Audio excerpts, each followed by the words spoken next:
Sud Radio, les clés d'une vie, Jacques Pessis. Les clés d'une vie, celle de mon invité. La femme que vous êtes n'est jamais passée à côté d'une aventure professionnelle.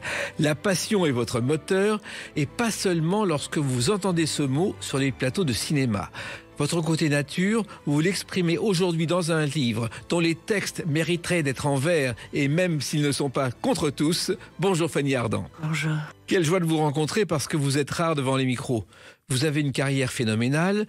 On va évoquer tout à l'heure un livre que vous avez écrit à partir d'un court-métrage que vous avez réalisé au Jardin des Plantes et qui s'intitule, je crois, « Ne crains pas le bruit de mes ailes ». Oui. Et on va raconter surtout votre parcours à travers des dates clés. C'est le principe des clés d'une vie sur Sud Radio. Et la première date que j'ai trouvée vous concernant, c'est le 15 juin 1978, la diffusion du premier épisode d'une série.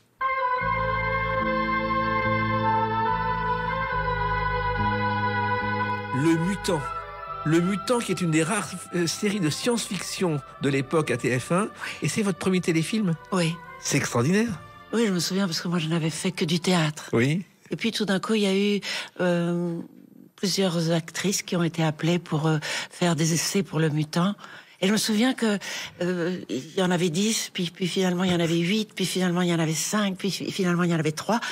Et finalement, il m'avait choisi et j'étais très étonnée. C'est étonné. Vous étiez une jeune biologiste qui menait une enquête sur le fils caché d'un prix Nobel qui aurait été un mutant. Oui. C'est extraordinaire à l'époque. On ne parlait pas encore de science-fiction. Non, mais j'ai un très bon souvenir parce que tout était nouveau pour moi. Je crois que c'était la première fois que je faisais, disons, du cinéma, même si c'était de la télévision. Voilà. Il se trouve que l'auteur, c'était Alain Page, qui est quand même célèbre parce qu'il a écrit 2 romans adaptés au cinéma, qui sont La Piscine et Ciao Pantin. Ah oui. C'est quand même pas n'importe qui. Alors, il se trouve qu'ensuite, il y a eu Les Dames de la Côte. Les Dames de la Côte, ça a vraiment été le déclenchement, Fanny Ardant, de votre carrière. Oui, oui. C'était série, finalement, quand on la regarde, on se dit que c'est Downton Abbey avant la lettre. C'est vrai, puis il y avait quelque chose de la guerre de 14 vues du point de vue des femmes.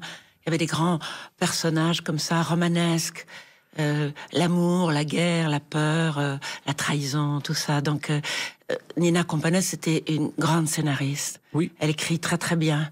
Elle avait écrit des personnages extraordinaires. Et moi, je me retrouvais avec des grands acteurs comme Edwige Feuillère, Martine Chevalier, Françoise Fabian, Denise Gray, Francis Huster. Ouais. Et vous étiez la débutante au milieu de ces stars. Oui. Il y a une émotion quand même dans ces cas-là. Très.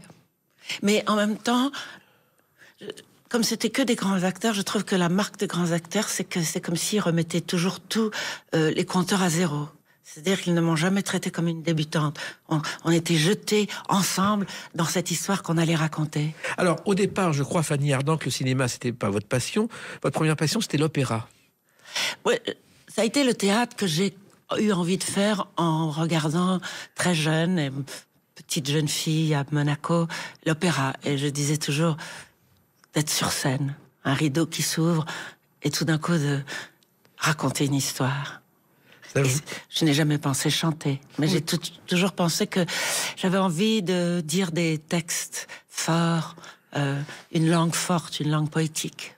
Et puis, il se trouve qu'à Monaco, il y a un opéra qui s'appelle la Salle Garnier, comme à Paris, puisque c'est le même architecte. Exactement. Je ne sais pas si vous le savez, mais l'architecte Charles Garnier, on a inauguré l'Opéra de Paris, il était fâché avec le maréchal de Macaon, au président de la République. Il a dû payer sa place pour la première. Ah oui, ça j'avais pas. C'est extraordinaire. Alors, il se trouve que Monaco, oui, vous êtes né à Saumur au départ. Oui. Parce que je crois que votre père était colonel de cavalerie. Oui, il était officier de cavalerie. Et il y a un comédien d'ailleurs qui rêvait d'être à Saumur, qui n'a jamais pu y aller, c'est Jacques Dufilot, qui a joué un rôle dans Oui, je me souviens. Vous vous souvenez ? Oui, très bien. Et je crois qu'il est ensuite passé à Monaco parce qu'il a travaillé au service du prince dans la garde personnelle du prince régnier. Non, il n'était pas militaire avec le prince, il était gouverneur du palais. Et ils se connaissaient depuis très longtemps. Mon père a fait sa carrière de militaire. Et après, quand il a été de nouveau appelé par le prince Régnier, on est arrivé à Monaco. Voilà, prince Régnier, dont la passion était le cirque, et il a créé un festival de cirque unique au monde. Oui. C'est extraordinaire. Alors, au début, vous voyagez beaucoup pendant vos jeunes années, Fanny Ardant. Oui. C'est-à-dire que c'est des voyages pour le plaisir, pour... Non, moi j'ai voyagé en suivant ma famille. Et en fait, j'ai voyagé sans arrêt et en fait, je déteste ça. Ah bon? Oui, je n'aime pas le tourisme, je n'aime pas les voyages, j'aime Paris. Voilà. Et Aix-en-Provence, car vous avez fait vos études à Aix-en-Provence. Exactement. Cette ville était magique. Pourquoi l'Institut d'études politiques à Aix-en-Provence? Quand j'ai dit à mes parents que je voulais être actrice, ils se sont inquiétés pour moi. Ils se sont dit, fais tes études, on verra après, comme si le temps de l'université, tout serait tombé au fond du verre et j'aurais oublié cette idée. Et donc j'ai choisi Sciences Po parce que c'était les études qui duraient le moins longtemps. D'accord. Toute licence durait 4 ans et Sciences Po durait que 3 ans. Et c'était les relations internationales en plus. Oui. Ce qui est... Après, je me suis beaucoup intéressée à la politique. Oui. J'avais beaucoup d'idées politiques et je ne regrette absolument pas ce temps de mes études à Sciences Po. J'ai eu des amis, j'ai rencontré des opposants, des gens qui pensaient comme moi, ceux qui ne pensaient pas comme moi. Et j'ai appris ce qu'était la dialectique. Voilà. Et en même temps, vous avez soutenu un mémoire qui s'appelait Surréalisme et anarchisme. Oui. C'est pourquoi ce choix? J'étais très impressionnée par les écrivains russes, Bakounine, les esprits libres, le fait de n'être jamais embrigadé dans une seule pensée, avec une... Donc, je me suis dit, je vais présenter l'anarchie, mais il fallait l'opposer à un mouvement artistique pour moi, pour qu'il y ait une thèse. Sinon, tu vas pas raconter, tout le monde l'a raconté, l'anarchie. Et donc, j'ai pensé au surréalisme, qui était aussi une façon de briser le miroir, de se moquer aussi de l'importance de l'art. Oui, et puis en plus, André Breton, qui avait été un des pères du surréalisme, avait découvert, lui, le côté anarchiste en voyant la Révolution en Espagne. Ah oui? Oui, il l'écrit dans un de ses livres. Et c'est vrai qu'il y a un côté anarchiste qui colle bien avec le surréalisme. Et moi, j'aimais beaucoup, surtout la Révolution russe. Ça avait bercé tout. J'ai lu très jeune, trop jeune. J'ai pas tout compris, mais ça m'a imprimé définitivement dans ma tête. Ouais. Alors, le théâtre, c'est venu ensuite. Bon, vos parents ont finalement accepté. Et vous avez commencé par des classiques, par Paul Lieucte, par Giraudoux, par des festivals. Voilà, ça a été difficile. J'ai continué, j'ai gagné ma vie comme en faisant des petits travaux à droite et à gauche, en jouant, souvent sans succès, que ça ne marchait pas, mais j'avais cette envie de jouer quoi qu'il arrive. Même dans une salle où il y aurait eu un seul spectateur, j'aurais continué à avoir envie de jouer. Et les débuts, justement, ça a été difficile parce que quand vous avez voulu faire du théâtre, il fallait encore rencontrer des gens. C'était pas simple. Non, et surtout que je n'étais pas très douée pour ça. J'avais envie qu'on m'aime, mais je n'avais pas envie de plaire. D'accord. Et donc, comment vous avez fait? Vous avez pu petit à petit vous forcer la main? Non. Il y a eu les gens qui étaient des affranchis, c'est-à-dire qui ils voyaient et ils n'attendaient pas qu'on leur plaise, mais s'ils vous aimaient ou pas. Et en effet, cette femme, Nina Campanese, elle m'a engagée sans avoir rien vu de moi. Juste une conversation un après-midi à une terrasse de café.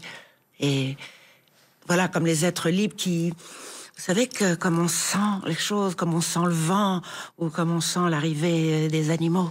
Et il y a quelqu'un qui a compté aussi dans votre vie, c'est Joël Seria, parce que votre premier film au cinéma, c'est Marie Poupée. Oui. Je suis pas sûre qu'il ait vraiment compté, mais j'avais fait partie, mais d'un tout petit rôle. Non, ce qui a joué quelque chose dans ma vie, c'est Les Dames de la Côte. Vraiment? Oui, parce que sinon, tout ce que j'avais pu faire avant, personne ne l'avait vu. Et qu'après, Les Dames de la Côte, ça a eu un tel succès que je me souviens, c'était l'époque encore où la télévision n'avait que 3 chaînes. Oui. Et que 1 ou 2 mois après la diffusion, et à la demande générale des auditeurs, nous allons rediffuser Les Dames de la Côte. Et donc, après, là, ça a été François Truffaut qui a regardé ce film et qui m'a engagé dans La Femme d'à côté. On va en parler justement, mais Les Dames de la Côte, c'était un des rares feuilletons d'époque, parce qu'il n'y en avait plus dans ces années. Il y en avait eu avant, mais c'était pas la mode. Et ça a surpris tout le monde, parce qu'il y avait une histoire qui touchait tous les cœurs. Complètement. D'abord l'histoire française, la Première Guerre mondiale, romanesque, les amours, les trahisons, grands acteurs, et très bien tourné, très bien écrit, grands acteurs. Donc, tout d'un coup, pour les spectateurs, ça a été une joie. Et puis, il y a eu votre culture cinématographique que vous avez faite à Paris pratiquement. Et je crois qu'il y a des films italiens qui vous ont touché et une actrice, Anna Magnani, Fanny Ardant. Ville Rome ouverte. Ouais, j'avais trouvé... En fait, moi, j'ai grandi dans le cinéma sans savoir qui était qui. Et c'était tant mieux. Au lieu d'être tout d'un coup impressionné par un grand maestro, il faut regarder les œuvres sans vraiment savoir comme lire un livre, presque sans savoir qui est l'auteur, et de l'aimer ou sans être impressionné par la célébrité, où il est déjà ses titres de noblesse. Et moi, je me suis engouffrée dans le cinéma comme ça, sans rien savoir. Et j'ai choisi ce que j'aimais dans la salle obscure. Et vous n'avez même pas fait de conservatoire ou à l'inverse d'autres acteurs? Non. Vous auriez pu le faire? J'aurais dû, peut-être. Mais non, parce que vous avez réussi sans ça, mais vous n'aviez pas envie de passer par cette case-là. En fait, pour tout dire, je suis rentrée d'une façon comme les chiens fous qui rentrent dans la lande et sans connaître personne ni comment ça se passait. Je ne connaissais personne dans ce métier, je ne savais pas comment on s'y prenait, donc je l'ai fait à la sauvage, et c'est arrivé. Et voilà. Et justement, il y a eu des bonheurs qui sont arrivés, et on va continuer à parler de votre parcours à travers une autre date, le 8 février 1997. À tout de suite sur Sud Radio avec Fanny Ardant. Sud Radio, les clés d'une vie, Jacques Pessis. Sud Radio, les clés d'une vie, celle de mon invité Fanny Ardant, invitée exceptionnelle aujourd'hui dans les clés d'une vie. Nous parlerons tout à l'heure de votre livre « Ne crains pas le bruit de mes ailes » aux éditions Selena. On revient à une date, le 8 février 1997, le Théâtre des Champs-Élysées, 22e nuit des Césars, votre premier César pour ce film.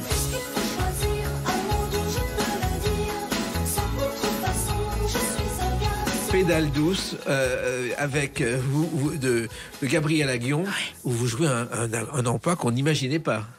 C'est vrai. Vous êtes la tenancière d'un backroom, d'une boîte de nuit. Voilà, oui. Exactement. Mais j'ai toujours pensé que c'était un rôle... En fait, cette femme, Eva, elle était solitaire, elle attendait l'amour, elle avait ce côté la niaque pour mener de front cette vie nocturne avec une forte personnalité, mais elle était solitaire et elle était romanesque parce qu'elle attendait l'amour. Oui, c'est ça qui vous touchait. Beaucoup. Et c'est d'ailleurs, ça a toujours été ce qui vous a touché dans la vie, c'est ce genre de personnage. Oui.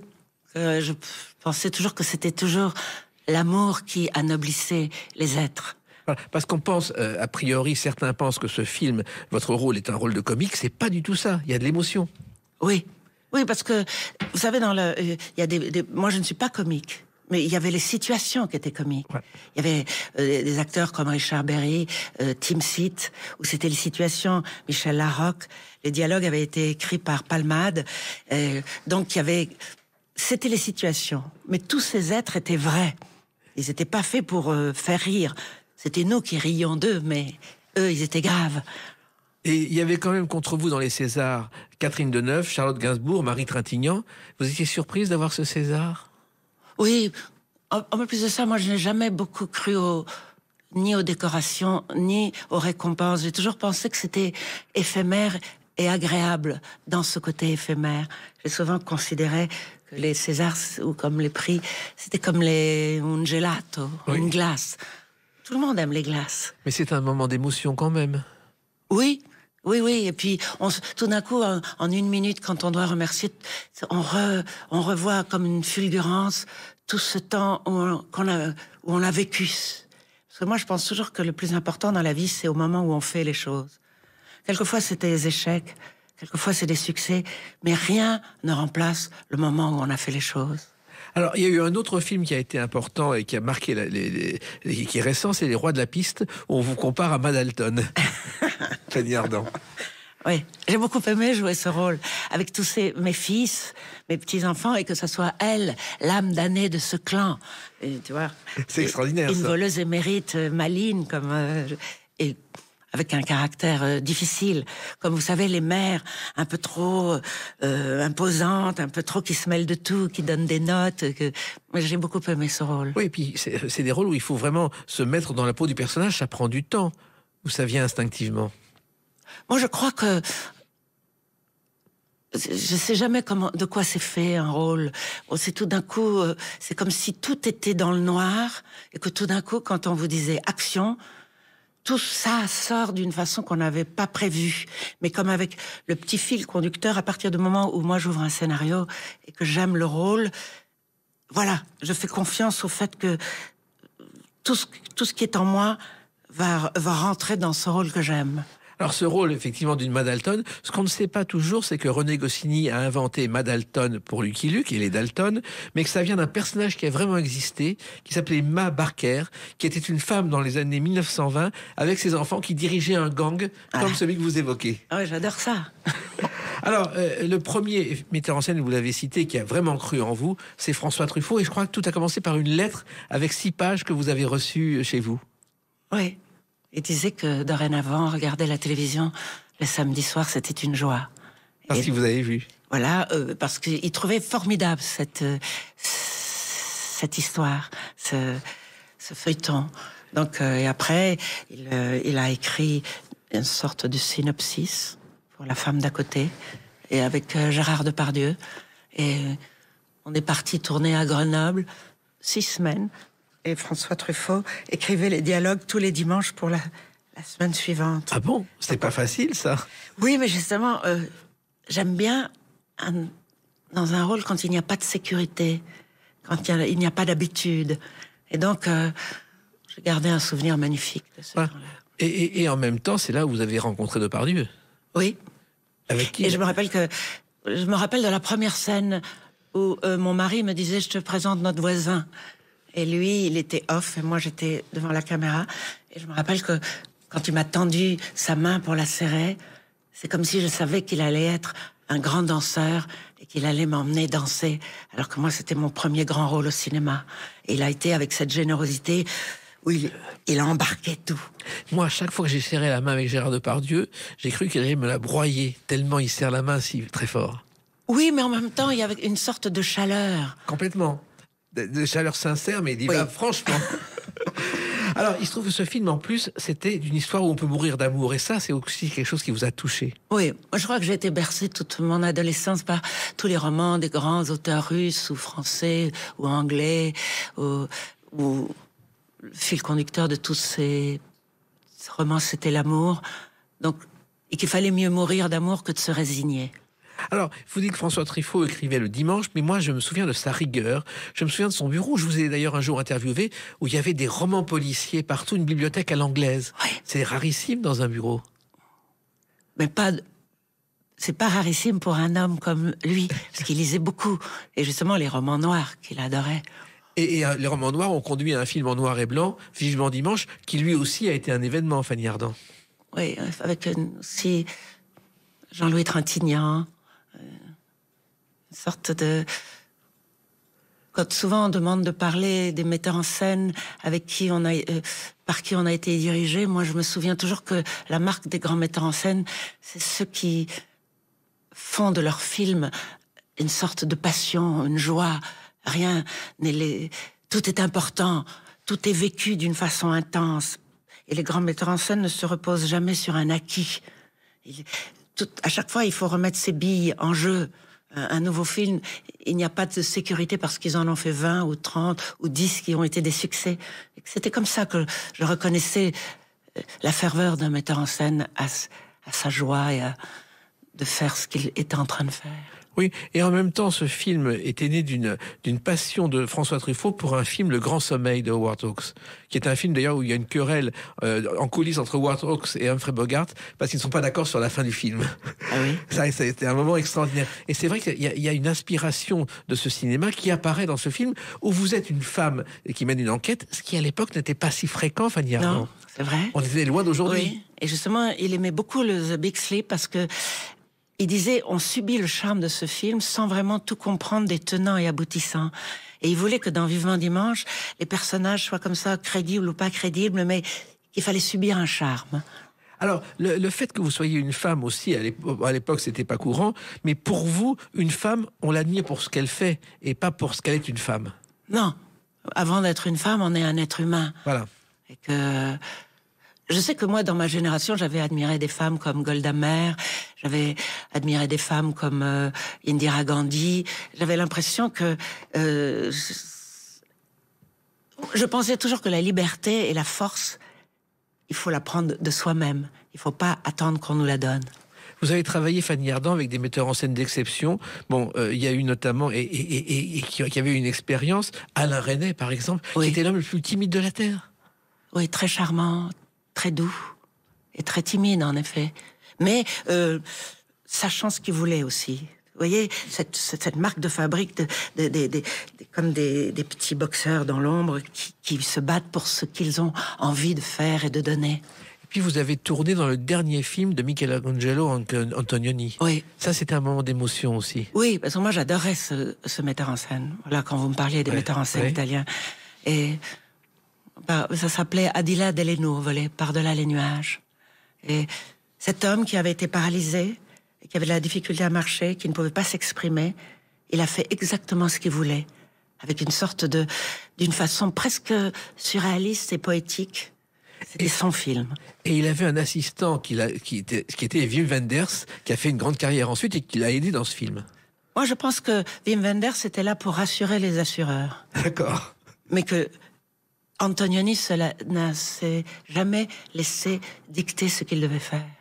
Et puis, il y a Costa Gavras aussi, éternel jeune homme qui vient de faire un film extraordinaire à 92 ans, et vous avez tourné pour lui avec Johnny Hallyday. Oui. Et ça, c'est aussi inattendu. Oui, très.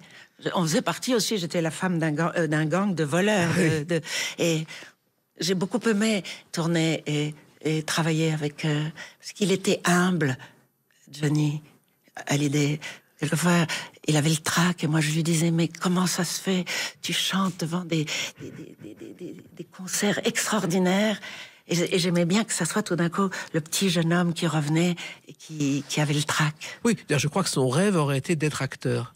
Oui, c'est ce qu'on m'a dit. Oui, parce qu'il était incollable sur le cinéma. Oui, et puis il était chaleureux. Je me rappelle qu'on était allé en voiture de Paris à Juan-les-Pins avec lui et cet autre acteur qui jouait avec nous. Et donc, on avait fait comme une sorte de road movie à nous trois avant d'arriver sur le tournage de Costa Gavras. Alors, Johnny, justement, c'est aussi un chanteur. Et la chanson, on va en parler à travers la date du 28 février 2015. À tout de suite sur Sud Radio avec Fanny Ardant. Sud Radio, les clés d'une vie, Jacques Pessis. Sud Radio, les clés d'une vie, celle de mon invité Fanny Ardant, invitée exceptionnelle à l'occasion de la sortie d'un livre très particulier qu'on va évoquer tout à l'heure. Mais là, on en revient à une autre date de votre parcours, le 28 février 2015, encore une apparition surprise. Vous êtes au The Voice pour participer aux Battles et là, tout le monde est surpris sur le plateau de vous voir donner des conseils aux candidats. Oui, c'était par Mika. Exactement. Oui. Vous êtes arrivé, il y avait Jennifer, Zazie, Florent Pagny, et vous pour donner des conseils. Mais j'étais un peu off, comme dans... Oui. J'étais pas sur le plateau. Non, vous étiez en coulisses pour donner des conseils aux candidats. Et ça, c'est aussi tout à fait inattendu, Fanny Ardant. Oui, mais parce que j'avais connu Mika, parce qu'il m'avait demandé d'être dans une petite vidéo quand il avait écrit sa chanson « Elle me dit ». Oui. Donc, j'aimais beaucoup Mika. Et quand il m'a proposé, j'ai dit « bizarre », mais j'y suis allée. Voilà. En plus, vous avez une passion pour la chanson. Vous écoutez des chansons quelquefois un peu trop fort et un peu trop longtemps pour vos voisins, je crois. Oui. Et mais moi, j'aime beaucoup la chanson populaire. J'aime qu'on me raconte une histoire en 2 minutes 50 ou 3 minutes 10. J'aime les chansons où on se lamente d'amour, mais j'aime pas que les chansons françaises. J'aime aussi, vous voyez, les chants de cigane, ou j'aime le fado. J'aime les musiques du monde. Et j'aime qu'on me raconte une histoire en chantant. Et il vous arrive d'écouter ces chansons en boucle quand elles vous plaisent? Oui. J'ai beaucoup aimé Julio Iglesias. Oui. J'ai beaucoup aimé, Barbara, forcément. Mais aussi... moi, j'écoute la radio pour justement, tout d'un coup, se dire que j'ai envie qu'il repasse cette chanson. Parce que c'est éphémère. Et puis, j'aimais Aznavour. Oui, enfin, tous. Claude François. Oui, tous ceux qui aujourd'hui sont devenus des symboles et que la jeune génération a envie de retrouver et découvre. Oui. Et puis, comment il s'appelle j'aime les filles. Dutronc. Dutronc. Oui. J'aimais Françoise Hardy. Vous voyez, un mélange invraisemblable. Mais en même temps, c'est un mélange qui correspond à votre caractère, parce que Oui. et vous êtes vous-même, vous regardez tout et vous écoutez tout. Oui. Alors, il se trouve qu'il y a eu ce clip avec Mika, mais vous avez aussi tourné dans Madame Rêve avec Alain Bachung. Oui. Parce Ça que aussi. j'avais tourné un film, Rien que des mensonges, un film de Paul Murray. Et j'ai tout de suite aimé Bachung, je le trouvais mystérieux, ironique. Et on se parlait.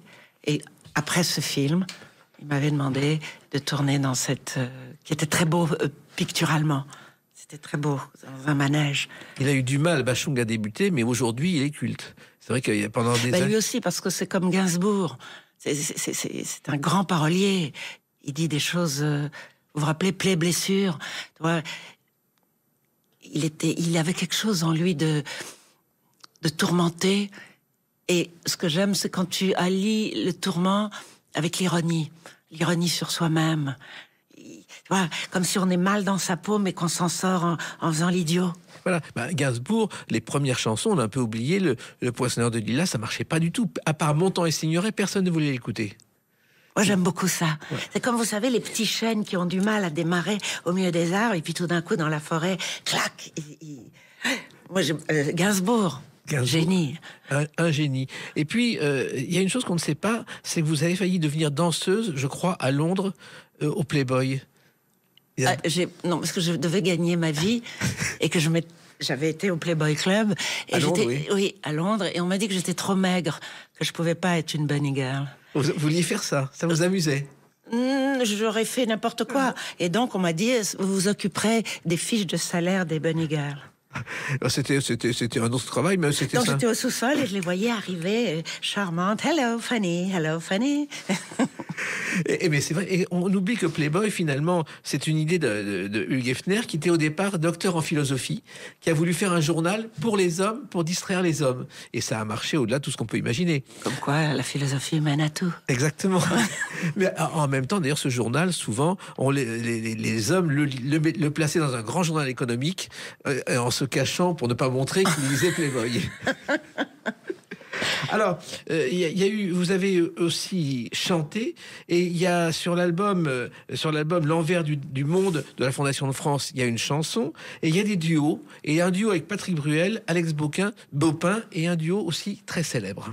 Quand je prends sa tête entre mes mains, je vous jure que j'ai du chagrin. Amoureuse avec Véronique Sanson. Ouais. Comment s'est née cette aventure? j'avais connu Véronique Sanson au moment où elle s'était mariée avec Palmade. Et j'avais beaucoup aimé cette femme. Et puis tout d'un coup, un jour, parce que ça... Voilà, on marche sur une route, et puis tout d'un coup, un jour, il y a quelqu'un qui vous appelle en disant « Est-ce que vous ne voudriez pas faire un duo avec moi ?» Moi, je pense toujours que les gens sont un peu fous, mais que j'aime la folie. Oui. Donc, je vais toujours vers la folie. Pourquoi pas? Tu sais, on n'a qu'une vie. Et donc, j'avais ri avec elle, j'avais pleuré. Donc, quand elle m'a proposé de faire ce duo, j'ai dit « Certo ». Voilà. Il se trouve que cette chanson, je ne sais pas si vous le savez, Fanny Ardant, a été écrite le lendemain d'une nuit d'amour avec Michel Berger, lorsqu'elle traversait les rues de Paris avec sa voiture. La musique, les paroles sont venues en un instant. Et c'est vrai que Michel Berger a eu beaucoup de mal à se remettre de son départ. Là aussi, c'est une histoire d'amour tragique. Ouais. Et puis, mais c'est bien que... C'est pour ça que dans l'amour gâché ou perdu, il y a toujours quelque chose qui fait naître autre chose. Tu vois, que rien n'est perdu. Que peut-être dans un amour où on croit qu'on va en mourir, quelque chose vous aura ouvert. Vous aurez un regard plus grand sur la vie grâce à ce chagrin. Et puis, on ne meurt pas, on renaît dans une autre vie. Voilà. Ou c'est comme les pièces de domino ou d'un échiquier qui changent d'un seul coup. Ça vous fait changer votre regard. Je pense qu'on est moins dur une fois qu'on a été abattu par l'amour. Et on s'en relève toujours. Alors, il se trouve aussi que la chanson s'est arrivée comment, Fanny Ardant? Je crois que moi, j'ai vécu dans une forêt. Donc, j'avais aussi, un jour, j'ai reçu un petit transistor. Et je me rappelle que j'écoutais sans arrêt Barbara, à une époque où j'étais assez jeune. Et du coup, voilà, comme je vous l'ai dit tout à l'heure, on sait rien une minute avant. Et puis tout d'un coup, pendant 3 minutes, on a été suspendu à l'univers, aux paroles, aux accents de quelqu'un. C'est rien et c'est tout, une chanson. Oui, mais c'est de là à chanter vous-même. Non, parce que moi, j'ai jamais voulu chanter. On m'a toujours, tu sais, quand Hans, le joueur de flûte, on m'a appelé au son d'une flûte et j'ai jamais pu résister. Voilà, et c'est pas si mal que ça. Et puis, vous avez aussi été salué et encensé par quelqu'un qui vous considère comme sa chanteuse et son actrice préférée. On écoute du chant grégorien, elle parle à peine et moi je dis rien. On a une relation comme ça, Fanny Ardant, et moi je passe la soirée avec la chanson qu'a lancée Vincent Delerme. Qu'est-ce que vous en avez pensé de cette chanson? Je l'ai trouvée belle, parce qu'elle était très picturale. Oui. Il parlait en noir et blanc, et qu'il y avait ce rythme, cette voix comme s'il avait bu ou comme s'il avait fumé. Et comment vous l'avez découverte? C'est lui qui vous en a parlé ou vous l'avez entendu comme ça par hasard? Je l'ai entendu à la radio, parce que moi j'écoute la radio. Oui. Donc voilà. Il vous avez pas envoyé le disque, il vous avait pas prévenu? Mais tout ça, ce n'est pas important. Moi, je pense que tu sais, une chanson, c'est une bouteille qu'on jette à la mer. On n'a pas besoin de taper les 3 coups comme de l'importance. Alors, cette chanson, en même temps, évoque ce que vous symbolisez, Fanny Ardant, l'élégance et le charme à la française. C'est ce qu'on dit de vous. Ça alors? Voilà. Vous êtes d'accord avec cette image? On se voit jamais. Jamais. C'est les autres qui vous voient. Et puis, alors, la chanson, il y a eu aussi l'opéra. Et l'opéra, finalement, vous êtes revenu aux premiers amours avec une pièce au Théâtre de la Porte Saint-Martin où vous jouiez Maria Callas dans Masterclass. Ça aussi, ça a été un événement. Ouais, j'ai beaucoup aimé. C'était... Donc, à la fin de sa carrière, elle ne pouvait plus chanter et on lui a proposé à New York ou je sais pas où de faire des masterclass, c'est-à-dire avec des chanteurs qui sont déjà émérites. C'est pas des débutants, de les diriger dans leur choix de personnages. Et donc, j'ai interprété Callas. Moi, j'avais toujours aimé cette chanteuse. J'écoutais l'opéra très jeune. Et j'ai été mis en scène par Roman Polanski. Et c'est un grand, grand directeur d'acteurs. Donc, j'étais intimidée de jouer ce rôle. Et en même temps, grâce à sa façon de me diriger, il m'a donné des ailes. C'est-à-dire? Eh bien, il m'a donné une sorte de sécurité avec des choses très pragmatiques. Roman, c'est quelqu'un de très pragmatique, qui connaît tout dans le théâtre, depuis les échafaudages, depuis l'électricité, les trucs. Et donc, on avait pris des vrais chanteurs d'opéra pour être mes élèves. Et ça a été une aventure que j'ai beaucoup aimée. Et puisque vous avez grandi à Monaco, je ne sais pas si vous le savez, mais à l'hôtel de Paris, il y a un couloir qui a été construit au premier étage. En fait, ce couloir a été payé par Onassis, car ça lui permettait d'aller voir en secret la Callas de l'autre côté du couloir pendant des années. C'est vrai? C'est vrai. Ah, je ne savais pas. Voilà, c'est à Monaco. Parce que je vois très bien la disposition de l'hôtel de Paris et de l'Opéra Garnier. En effet, il y a juste un truc à traverser. Voilà, et ben c'était ça, c'est Onassis. Magnifique. Alors, vous avez vous-même mis en scène des opéras d'ailleurs, et à Athènes. Oui. Comment c'est arrivé, ça? C'est arrivé... D'abord, j'ai été appelée par le directeur du Châtelet pour monter une opérette qui s'appelait Véronique. Oui. Puis après, un opéra de Steven Sondheim qui s'appelait Passion, avec Nathalie Dessay. Et là, tout d'un coup, le directeur de l'Opéra national d'Athènes m'a demandé si j'aimerais venir diriger un opéra à Athènes. Et moi, je lui ai proposé Lady Macbeth du district de Minsk, de Shostakovich. Et curieusement, il m'a dit oui. Et donc, j'ai connu cette aventure.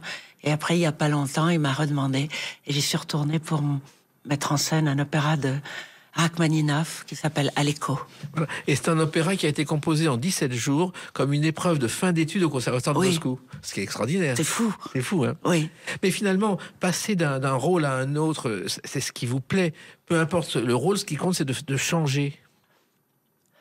Pas tellement changer parce que je pourrais faire éternellement une chose que j'aime, mais c'est tout d'un coup, au contraire, d'être appelé par l'inconnu, d'aller dans quelque chose où on sort de sa zone de confort, où quelqu'un vous donne plus de crédibilité que vous en avez en vous. Et donc, c'est de se jeter dans l'inconnu. Et ça, vous aimez parce que ça vous permet presque de vous ressourcer, d'aller plus loin. Oui, et puis tout d'un coup de trouver des solutions, de trouver des choses en soi qui n'avaient jamais été éclairées. Comme si il faut toujours éclairer toutes les pièces d'une maison. D'ailleurs, vous avez eu un César de la meilleure actrice dans un second rôle pour La Belle Époque. Que ce soit un premier rôle ou un second rôle, peu importe. Ma certo. Parce que de toute façon, au moment où vous le jouez, pour vous, il est très important. Chaque rôle pour vous est important, chaque... Oui. Parce que tout d'un coup, c'est toujours comme si... Il faut imaginer la vie comme si on marchait dans une rue sans éclairage. Et puis tout d'un coup, l'éclairage arrive. Vous avez 7 minutes pour chanter ce que vous aviez envie de chanter. Et nous, on a envie de vous entendre continuer à nous éclairer avec un événement lié à une autre date, le 7 novembre 2025. À tout de suite sur Sud Radio avec Fanny Ardant. Sud Radio, les clés d'une vie, Jacques Pessis. Sud Radio, les clés d'une vie, celle de mon invité Fanny Ardant, 7 novembre 2024, sortie d'un livre « Ne crains pas le bruit de mes ailes ». Votre texte est accompagné d'images extraites d'un court-métrage, un documentaire très particulier qui sera diffusé sur France 2 le 14 décembre. Vous en assurez aussi le commentaire. J'ai grandi dans une forêt. Les arbres m'ont appris ce dont j'aurais besoin plus tard. Qu'il fallait chercher la lumière pour grandir. Qu'on ne perdait jamais le nord en regardant où poussait la mousse. Alors c'est un court-métrage tout à fait étonnant que vous avez écrit, que vous avez mis en scène. Comment est-il né au départ ? J'avais reçu la proposition de ce producteur Eric Bitoun. Oui, et d'Adèle Ménard qui travaillait. Au début, c'était une collection dans laquelle on choisissait un des lieux de Paris et en faire une sorte, comme vous disiez, un peu un documentaire. Et moi, j'ai toujours beaucoup aimé le Jardin des Plantes. Mais au fond, je ne connais rien. Et puis, il y a eu des dizaines, des centaines de documentaires sur le Jardin des Plantes. Donc, c'était ma vision à moi du Jardin des Plantes dans ce que je voulais raconter de ce que j'avais au fond de moi. Oui, c'était comme un prétexte. Voilà, puisque en même temps, c'est vous racontez et vous racontez vos passions et votre vision du monde. Complètement. Alors, le Jardin des Plantes, finalement, moi, je me suis un peu renseigné, il est vraiment né au temps d'Henri IV par un Jean Robin, et c'était la grande mode des habits à ramage, et on fournissait des modèles aux dessinateurs de ces vêtements avec des plantes exotiques qui inspiraient ces dessinateurs. Ah oui ? C'est le départ du Jardin des Plantes. Ouais. Alors vous, c'est pas du tout ça ? Non. Vous êtes la gardienne du Jardin des Plantes. Je suis comme si j'étais, en effet, la gardienne avec les clés, et qui délire. Qui emmène le spectateur à travers les allées, les lieux, les arbres, les animaux, les statues, les salles, comme vous l'avez dit, avec in petto tout ce que je pense de la vie. Voilà, parce qu'en fait, on ouvre les grilles, derrière les grilles, on découvre ce jardin. Alors ce qui est étonnant, c'est que les premières images sont assez sombres. Il y a une sorte de brume, de nuit volontaire. Oui, moi j'aime beaucoup le brouillard. J'aime tout d'un coup on ne sait pas ce qu'on va trouver, mais on s'enfonce, on y va. Et puis, j'aimais aussi les arbres, j'aimais les portes qui s'ouvrent, j'aime les escaliers, j'aime les angles durs, tu vois. Donc c'était cette possibilité, grâce à Eric Bitoun et Adèle Ménard, de faire un film dans lequel j'étais libre. Oui. Et que je racontais... ce que vous avez au fond de vous-même. Et en fait, d'en parler, c'est très difficile. Oui. Parce que je ne saurais pas expliquer, puisque ça vient des profondeurs de moi. Oui, en même temps, au point de départ, c'est la nature. La nature est une aventure qui a commencé voici des millions d'années. Ça, c'est pour vous, Non, parce que moi, ce que je voulais démontrer, c'était cette idée que j'avais toujours pensé que on dit que la pierre est mangée par l'herbe est mangée par l'animal est mangé par l'homme, et l'homme, voilà. Il est mangé par qui ? Voilà, c'était cet axiome que je posais à travers toute cette itinéraire dans le jardin. Et il y a des symboles aussi, des symboles de la vie. Par exemple, les plantes qui attendent l'eau, les cercles d'un arbre, la nervure d'une feuille, ça permet de comprendre en même temps l'être humain. Voilà. Et je pense que dans ce jardin, il y a des scientifiques, dans les pierres, dans les herbes, dans tout, qui sont des grands scientifiques qui étudient ce qui s'est passé et qui étudient ce qui se passera.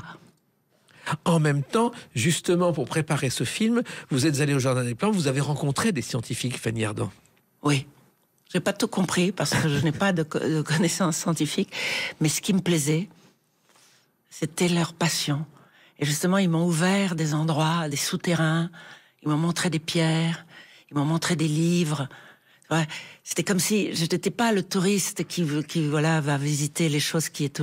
Je pouvais connaître les arcanes de ce jardin magnifique qui, comme vous l'avez dit, existe depuis des années-lumière. Et puis je pense toujours que, pour moi, les jardins publics, c'est... Dans une ville, c'est les joyaux d'une ville, les jardins publics. Je sais qu'en France, à Paris, il y en a des magnifiques. Vous voyez, puis je pense toujours qu'un banc dans un jardin public, c'est comme une richesse. Ça appartient à tout le monde. C'est à vous. Et le Jardin des Plantes, vous y alliez souvent avant de tourner ce film? Oui. Parce que je me rappelle que quand on arrivait de la Côte d'Azur, on arrivait par la gare de Lyon et on devait changer de train. Et on changeait le train à la gare d'Austerlitz. Et là, avec ma grand-mère, on allait au Jardin des Plantes. Alors, il se trouve aussi que vous avez écrit un texte, avant même de tourner le film, un texte qui est un long poème en prose. Car c'est écrit avec des mots de poésie très clairs. Il y a des comparaisons avec la nature, et c'est un travail de poète, Fanny Ardant. Je ne sais pas, parce que je me suis jamais posée en poète, mais j'avais envie de délirer. Tu vois, de rentrer comme dans un fleuve noir dans la nuit, de pouvoir une parole libre, mais qui n'était pas ni didactique, ni dialectique. Vous voyez, comme quelque chose qui n'appartenait qu'à moi. Oui, mais en même temps, quand je parle du côté poésie, quand vous évoquez une petite herbe sous le ciel bleu qui ride ses échecs, c'est de la poésie. C'est moi, la petite herbe. Oui. C'est vrai que vous êtes très présente en filigrane dans oui. ce film. Ah oui, je parlais beaucoup plus profondément que jamais. Pourquoi? Parce que justement, j'avais ce prétexte d'être une gardienne du jardin, un peu pic-pic là-haut. Donc on lui pardonnait ses délires. Et donc, en délirant, je pouvais dire des choses à moi. C'est devenu votre jardin secret. Certo. C'est ça. Exactement. Parce que c'est une envie de se raconter, c'est une envie de... Non, au contraire, c'était une façon de parler des choses sans en avoir la connaissance. C'était oui, je ne sais pas très bien expliquer. En effet, quand vous voyez un film avec une voix off, c'est comme si c'est lié à l'histoire et c'est en dehors de l'histoire. En tout cas, ce film dure 25 minutes, mais on ne peut pas le lâcher une seconde parce qu'on est entraîné dans l'histoire par votre récit. Ah oui? Oui. Et alors, il y a quelqu'un, justement, qui, je suis convaincu, aurait apprécié ce texte. Lui aussi a parlé d'un jardin. C'est un jardin extraordinaire. Il y a des canards qui parlent tout. Vous la connaissez, le jardin extraordinaire de Charles Trenet. C'est que cette chanson est née à Göteborg. Après un gala, il est invité à l'ambassade de France. Puis il voit un jardin avant d'arriver. Il n'est jamais allé au dîner. Il est allé dans le jardin s'asseoir. Il a vu les statues qui bougeaient. Et ça a donné le jardin extraordinaire. Et c'est vrai que le Jardin des Plantes, il y a un côté jardin extraordinaire. Ah, complètement. Vous avez vu aussi. Et puis, en même temps, c'est très à la française. Vous voyez, les jardins à la française, les lignes bien des allées. Et en même temps, tout d'un coup, la folie des grandes serres, toutes ces petites herbes qu'on soigne. Il y a un platane, je crois, qui date d'avant Buffon. Ouais, où il y a des cèdres du Liban. C'est extraordinaire, ce jardin. Vous avez filmé, après avoir écrit ce texte, vous avez filmé avec chaque image que vous souhaitiez montrer. Voilà. On avait une petite équipe. On a tourné 4 jours. Et ce que j'ai aimé, c'était que tout le monde était très passionné. Parce que je me rappelle que on a quelqu'un qui n'était pas accessoiriste, ou il y a un moment une plume qui voltige. Voilà, tout ça, il fallait que cette plume, elle voltige. Donc j'aimais bien, parce qu'on disait, comment veux-tu faire voltiger une plume? On va se débrouiller. Donc c'était tous des gens qui ont, chacun, en dehors de leur vrai métier, se sont lancés dans l'aventure. Voilà. Et puis vous montrez des collections de minéraux qu'on ne voit pas souvent. Non, oui. Il y a une grande table en marbre où on sent que ça devait appartenir, je sais pas, aux Italiens, ou je sais pas où, peut-être aux Français même, mais je pensais toujours que la pierre avait plein de ressources, qu'elle pouvait être comme le gros caillou qu'on lance dans la mer, ou tout d'un coup le diamant. Et vous dites d'ailleurs que les pierres, au départ, on les frottait pour avoir du feu, et qu'ensuite elles ont permis de construire des temples. Oui, des temples, des tombeaux. Voilà. Et ça, c'est pour vous une image importante ? Ce qui était important pour moi, c'est que dans le foisonnement des dons de la nature, on avait toujours mis la nature au pas, comme on a toujours mis au pas les êtres humains. Et donc je considérais comme nous, on avait un passeport, où on nous dit votre métier, votre nationalité, votre sexe. Eh bien, les plantes aussi sont répertoriées, les pierres sont répertoriées, tout est répertorié. Ce qui n'est pas votre cas, car votre vie, c'est la liberté. Voilà, donc il y a quelque chose comme une incitation à dire, essayons de sortir du répertoire. Voilà. Et d'ailleurs, vous évoquez une armure pour résister et nager à contre-courant. Oui. C'est votre vie. Voilà. Vous avez toujours eu cette armure? Très jeune. Et moi, je me rappelle que mon père me disait, tu n'es pas sur Terre pour donner des leçons aux autres. Parce que, tu vois, je me disais qu'il fallait se battre contre les ordres, contre marche à droite, penche la tête, dis ceci, ne dis pas cela. Que la vie était courte. Oui, et puis qu'on avance tout seul, il faut que ça marche et ça ne tient qu'à nous. Exactement, on n'a qu'une seule vie. Donc d'obéir, d'avoir peur, de rentrer dans le rang, par peur on va rater quelque chose. Et dans ce film, à travers la nature que vous montrez, vous évoquez en filigrane notre monde où tout est éphémère et fragile, Fanny Ardant. Parce que c'est vrai. Vous le ressentez? Très. Toujours parce que dans votre vie, dans vos films... oui, mais aussi parce que quand on perd les êtres qu'on a aimés, il y a quelque chose... voilà, c'est fini. Donc d'avoir toujours cette conscience, moi très jeune, j'ai toujours pensé que tout était éphémère et qu'il fallait complètement vivre à fond le moment présent. Parce que ce moment-là, comme là, nous deux, à se parler, ça reviendra plus jamais. Ça c'est clair, mais il est privilégié. Alors, il fallait absolument se jeter dedans. Alors, est-ce que, vous dites aussi, est-ce qu'on peut revenir en arrière, se reconstruire après avoir été détruit? Moi, je crois. Moi, on me dit toujours qu'il fallait pas... Je me rappelle d'un roman de Fitzgerald, le grand Gatsby. Eh bien, moi, je crois qu'on peut... Tu vois, on peut. Parce qu'on a un ange gardien, et il y a un ange gardien dans ce film, avec la voix de Gérard Depardieu. Oui. Parce que j'avais pris ce monologue à la fin, ce grand dialogue entre l'ange et Prouès de Claudel, et je lui avais demandé est-ce que tu pourrais faire l'ange, et voilà. Et c'est vrai que on a tous un ange gardien. Pour vous, vous avez un ange gardien, Fanny Ardant? Oui, je crois. Peut-être pour... On l'a tous, je crois. Quelqu'un qui vous évite souvent des désastres, ou quelqu'un qui vous guide vers quelque chose de meilleur que vous auriez pu ne pas choisir. Peut-être par instinct, car vous avez un instinct. Oui, on a tous. Oui, mais vous, il est très fort.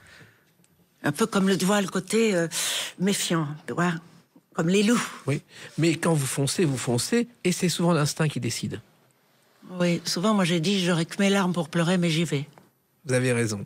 Alors, il se trouve que c'est ce documentaire, ce film, on va le voir sur France Télévisions. En même temps, vous avez tourné 3 films comme réalisatrice. Vous en préparez maintenant un 4e. Oui.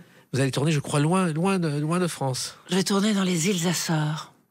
C'est fou, hein? Oui. Et alors, cette envie de tourner pour le cinéma, c'est venu parce que je crois, au départ, que vous écriviez des scénarios les après-midi quand vous jouiez au théâtre. Oui. Oui, comme ça, vous savez, vous avez une boule dans le ventre parce que vous savez que vous devez jouer le soir. Oui. Et qu'est-ce que vous allez faire de tout ce temps en attendant? Et donc, moi, je ne suis pas sportive, donc j'aurais pu courir.